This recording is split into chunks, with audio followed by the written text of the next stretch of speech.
The Congress of the People, COPE, has launched its election manifesto for the local government polls. Central to COPE's strategy this year is what the party calls the Integrated Development Plan. It says this plan will turn around ailing municipalities through clean governance and accountability. Newzroom Afrika's senior reporter Tumaole Mohlaoli was at the launch and is with me now in studio. So COPE laying out its ambitions, but it's come a long way from its founding in the late 2000s to where it is now in terms of support and strength.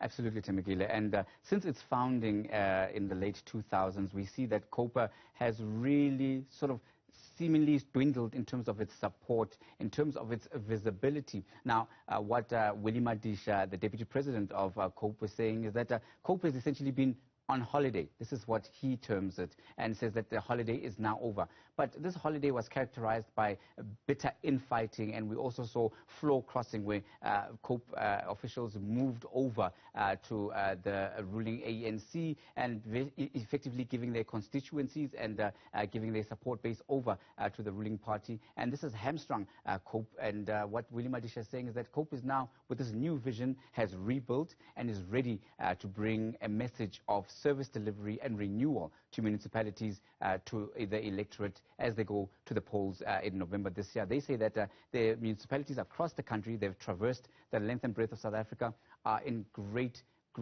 disarray, and they say that many of the infrastructure, much of the infrastructure in the municipalities is, in a state of poor repair, and he says that, you find effluent running out in municipalities, into homes, and some people are still living with pit latrines all these years after the democratic dispensation. And this is the issues that COPE is targeting at local government level in the manifesto. And he says they're going to bring a message of hope. And they say that they're sending a strong message to their candidates.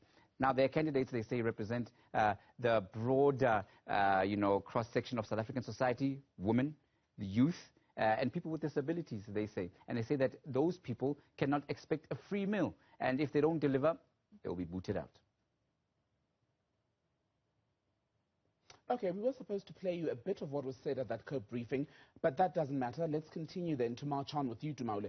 And I want to ask you about how wide COPE is casting its net. Yes, these are local government elections. Predominantly, we see the ANC and DA fielding the most candidates. They are most likely in some councils to do well. Is COPE going fully national or targeting specific parts of the country? Well, according to Madisha, COPE is going fully national.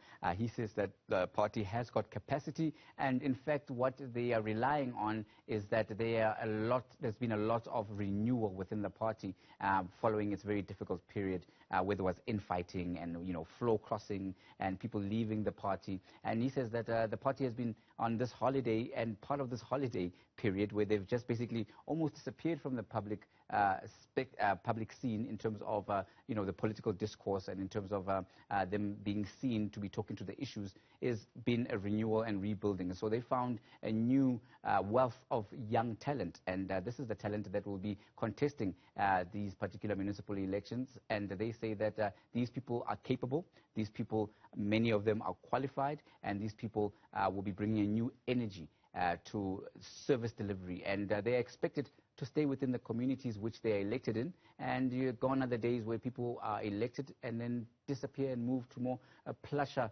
surroundings. And so this is the message that they send to their electorate, and saying people should come and give the Congress of the People a new mandate, and they believe that they will be serious contenders in the metros, the various urban metros, but they say they've got a footprint even in the far-flung rural municipalities, whereby you find many of these issues of water, basic service delivery, water, sanitation, as well as electricity, and roads and accessibility being high up in terms of the issues that voters have to deal with and are calling on local governments to restore order to.